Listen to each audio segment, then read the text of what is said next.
Assalamualaikum warahmatullahi wabarakatuh. Selamat pagi, Bapak dosen Bapak Zar Alpana SSMA dan teman-teman kelas B yang saya sayangi. Pada kesempatan kali ini, izinkan saya, Fikri Haryanda dengan NIM 211160457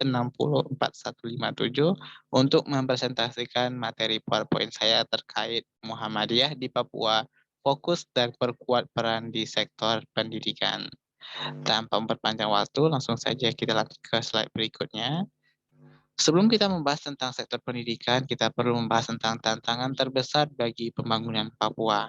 Menurut staf ahli Menteri PPN, bidang pembangunan sektor unggulan dan infrastruktur, Felix Wanggai, terdapat 3 tantangan besar, tantangan utama pembangunan di Papua. Yang pertama yaitu pro kontra kebijakan otonomi khusus, di mana masih terdapat lika-liku permasalahan masalah dana, kucuran dana dari pusat, hingga masalah korupsi yang menghiasinya. Kedua, potensi sumber daya alam dan tren teknologi global eksistensi hutan Papua yang mengalami keterancaman akibat perusahaan besar seperti Freeport. Yang ketiga, dampak ekonomi yang berkelanjutan. Seperti yang kita ketahui, pandemi COVID telah berdampak besar terhadap ekonomi Indonesia, tak luputnya daerah Papua, dan juga perubahan geopolitik serta perbatasan negara. Seperti yang kita ketahui, Papua berbatasan langsung dengan negara Papua Nugini, dan terdapat isu dan pernah terjadi konflik negara Vanuatu yang ingin Papua merdeka, terbebas dari Indonesia di PBB dan telah terselesaikan. Lanjut ke slide berikutnya. Papua menuju lingkungan literasi digital sehat. Dian Yasmin, seorang antropolog Universitas Muhammadiyah Papua, berpendapat dan menilai bahwa persebaran konten digital yang memuat kekerasan serta pornografi di Papua telah menjadi dilemanya sendiri. Kaum muda menurutnya ikut terdampak atas perilaku kelompok kaum tua yang sering membagikan konten kekerasan tanpa ada verifikasi melalui media sosial.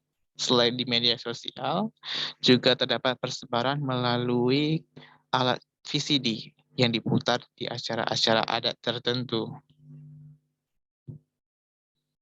Nah, adapun usulan antropolog, yaitu bangun Papua dari pasar dan pesisir, ini adalah pendapat dari Syafri Sairin, guru besar antropologi Universitas Gajah Mada. Ia berpendapat bahwa menggarap Papua penting dilakukan dari wilayah pesisir, lalu perlahan masuk ke dalam Papua, ke daerah daratannya, sehingga pembangunan terjadi secara merata. Berikut, banyak pembangunan pusat-pusat keramaian. Penting juga untuk membuat interaksi banyak manusia terjadi. Misalnya seperti pasar, untuk memudah interaksi antar masyarakat serta menjadi pusat ekonomi di daerah Papua. Selanjutnya, peran Muhammadiyah terbuka lebar untuk membangun usaha-usaha memajukan masyarakat Papua. Peran Muhammadiyah, terutama pendidikan, dinilai terbuka lebar di Papua. Berikut ada kutipan, kita harus akui bahwa yang melakukan kekerasan di Papua adalah orang yang tidak berpendidikan. Sehingga satu-satunya jalan adalah mencerdaskan orang-orang Papua. Itu tidak lain kecuali menjadi misi profetik Universitas Muhammadiyah Papua, yaitu mencerdaskan orang Papua. Tutur Syafri Sairin.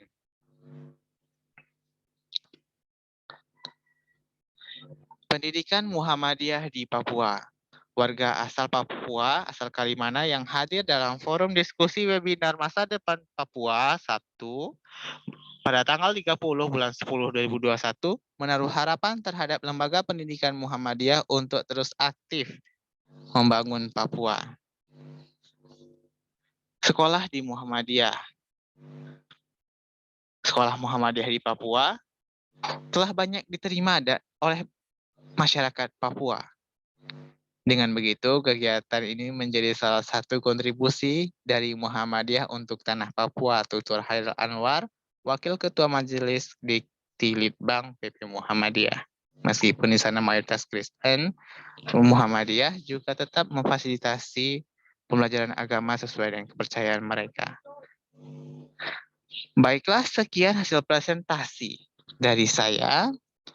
Terima kasih atas segala perhatian yang telah diberikan. Saya Fikri Haryanda pamit undur diri. Terima kasih. Assalamualaikum warahmatullahi wabarakatuh.